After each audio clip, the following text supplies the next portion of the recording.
Right, let's all play.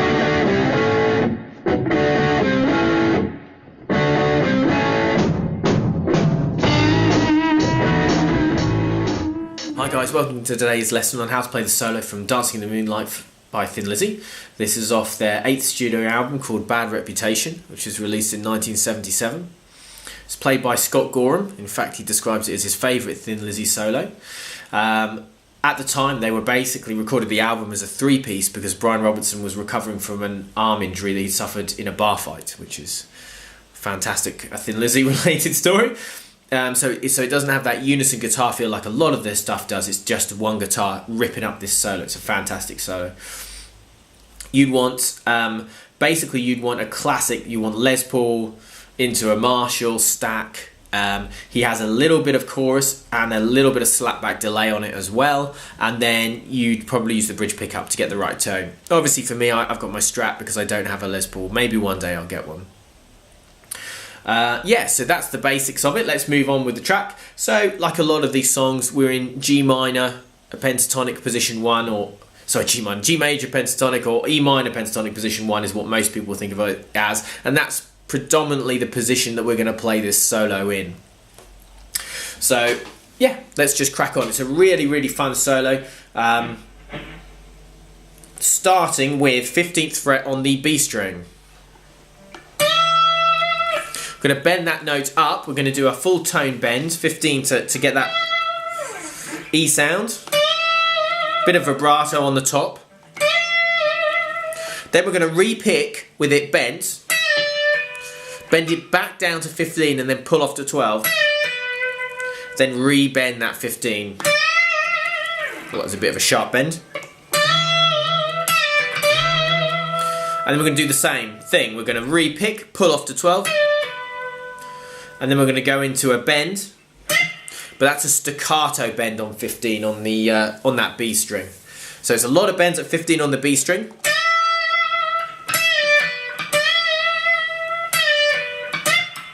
And so staccato basically means you just kill the note straight away. And I do that with my right hand actually. I just rest my thumb on the string and kill the note. I'm then going to re-pick 15 on the B, then 12 on the B, then 14 on the D, and I'm going to hit that 12 on the G twice. So the first little bit.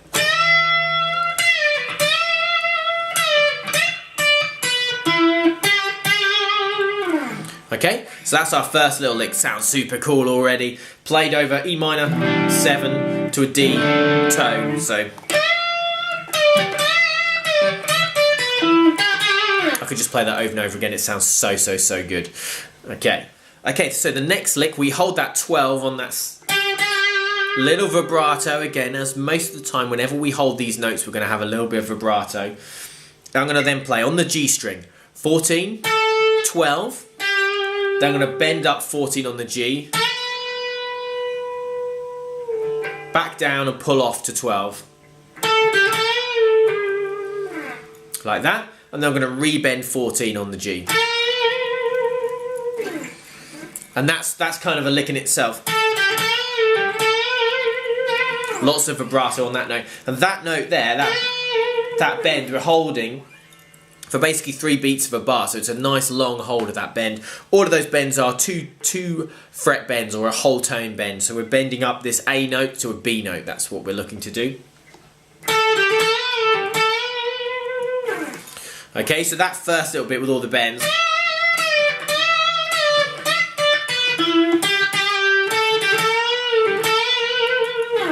And that's it, basically, that first little section. So, next little section, we're gonna, that final chord that we play over is a G. So it's a 4 bar section, E minor, 2 bars of D, and then we hit a bar of G. And we're gonna start with an E minor 7 again. I don't know why I keep playing up there. You can't see it on the video.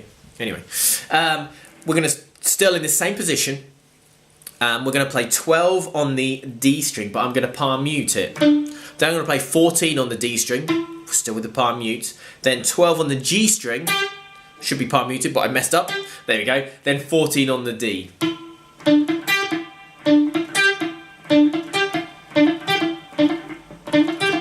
Anyway, So that's 12, 14 on the D, then 12 on the G, then 14 on the D, all palm muted. Then I'm going to do a pull off on the G string, 14 to 12. Then I'm going to play 14 on the D. Okay, so then I'm going to do a really cool slide from 12 back to 6 and then back to 12. See that? Just one of those, obviously, not two. I did two, just so you can see it twice. So back up, and then we're going to, that leads straight into the next lick. There's no kind of let up there. Then I'm going to play 15 on the E string, and now we're going to use these really cool octave shapes and just move back across the guitar and then move back up again using these octaves. So an octave is where we're going to play the same note in two different spots, but one's going to be an octave higher than the other. So that's the first one. So as we come back, we're going to pick that G note up on the 15th fret on the E string. So it's okay. Then I'm going to move that shape, same shape, you know, still got that kind of 3 fret gap. So it's going to be 9 on the G, 12 on the E. So it's an E, 2 E notes here. I'm going to play that staccato.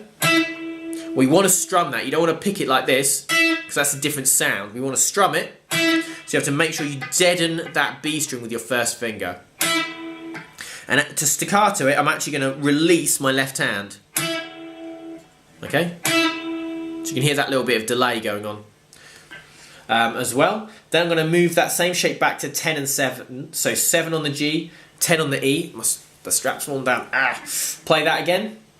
I say play again. Play that. Then I'm going to move back another 2 frets. So I'm now at, I'll move my guitar slightly, 5 and 8. Okay. And then I'm going to basically play that, but I'm going to slide back to 4 and 7. Like that. So as I move across the guitar, I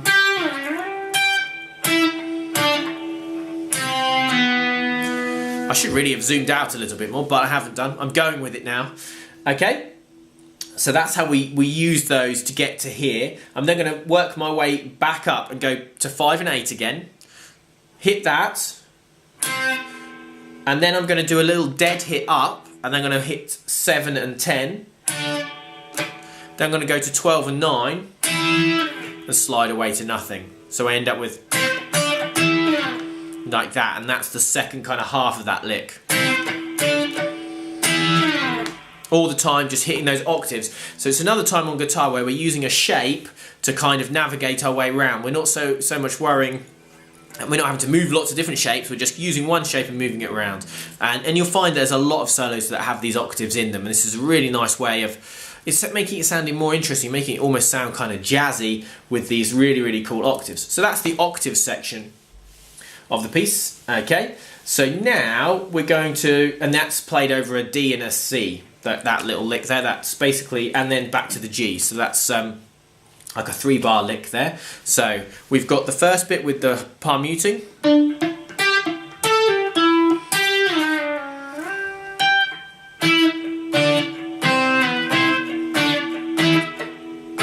Should have slid away to nothing. God, that was so badly played. Anyway, so back up to the dusty end of the guitar, and we're going to be basically. We're going to start the kind of big repeating lick. There is, if you listen to the track, just on the and of 4 of the previous bar, before the lick starts, there is an open G string. I find it quite difficult to fit that in sometimes when I'm playing, and I don't think it's really important, but it is there. So it's a little, I would do it with an up pick, open G string. Then I'm going to be 14 on the G, and I'm going to bend up a whole tone. Then I'm going to play 12 on the B, 12 on the E, then on the E string I'm going to pull off 15 to 12, then 15 on the B, 12 on the E, then another pull off 15 on the B. That's the lick. I'm going to do it 4 times in total. And then again, so bend at 14, 12 on the B, 12 on the E, pull off on the E string 15 to 12, 15 on the B, 12 on the E, and a pull off 15 to 12 on the B, and twice more. Like that, basically. And that's the repeating lick. That's the bit that might take a little bit of practice because obviously that's quite fast. That's basically triplets. It's all a triplet, and obviously this song has a slight swung feel. So you're basically doing triplets with a slight swing in them, which is hard to say.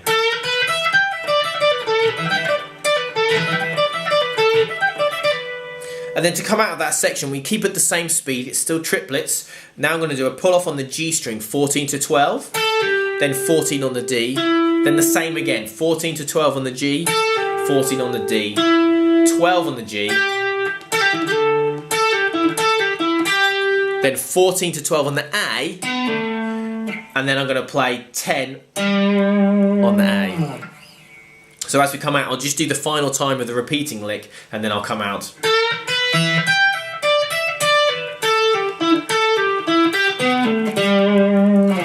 Now I would slide that slightly, and it sounds like when you slow the solo down, it does sound like he's leaving that down for a little bit of a slide there. But that's not that important. Again, that's just something that I like to do, and I slide away to nothing a little bit. That's the bit that took me the longest to practice, just to get the speed up on that repeating lick. But it sounds super cool. I mean, I don't think the version I put up is the best I've ever played it, but it was the best I could record at the time.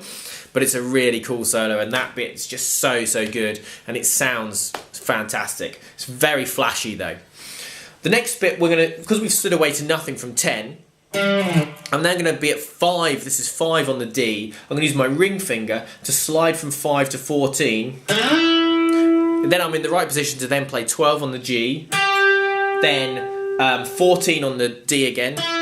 Then on the G, 14 and 12. Like that. Flatten my finger down there, you see? I'm not kind of moving that, I'm not going...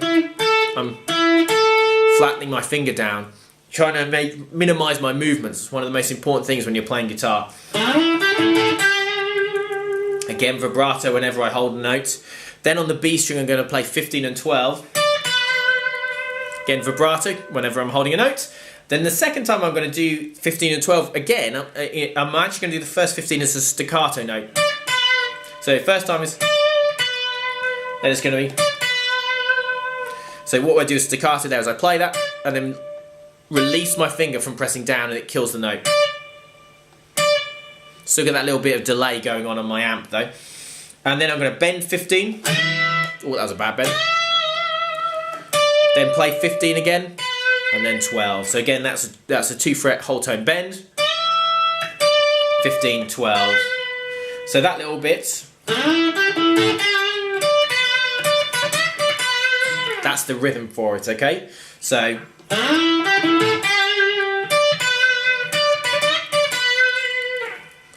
Then to end the solo, I'm going to go up to 17 on the E string, whole tone bend. I'm going to bend it up and down and pull off to 15.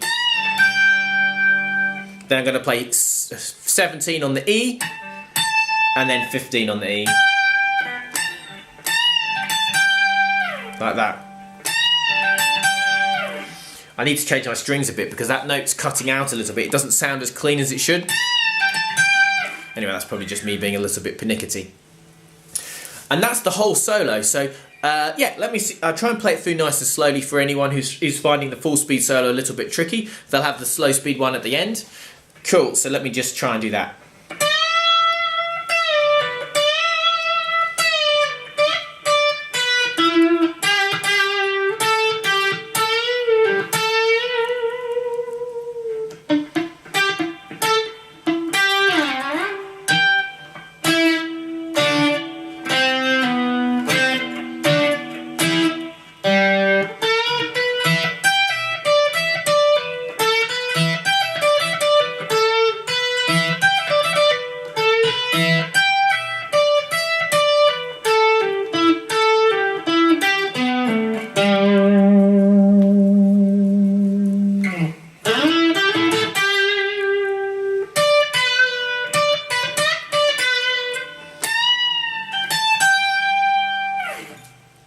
Okay, So that's the solo slowed down, and that's the whole lesson. So that's the whole solo. It's not a particularly long one, but it sounds fantastic, and there's a lot of different techniques in there. Bends where you go up, down, and pull off with one pick, some palm muting, octaves, sliding octaves. It sounds really, really cool. Yeah, someone asked for this, and I'd never learnt this solo before, so I really enjoyed learning this solo. I'll keep moving my hand. It looks weird. Oh, my hand looks so white. Anyway, so yeah, so that's the end of the lesson. So hopefully you enjoyed it. Hopefully you found it useful. Love this solo so much. It's a really, really good one. Try and get it up to speed and play along with the track, and I think you'll enjoy it as well. Yeah, so as usual, please like the video, please subscribe to the channel. I really, really appreciate it. Just I think one off 400 subscribers as it stands.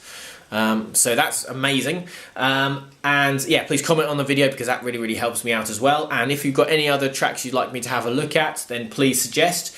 I've nearly run out of suggestions. I think I've got 1 or 2 more, and then yeah, I don't know what I'm going to do after that. But yeah, thanks for watching, and I'll see you guys again soon. Bye bye.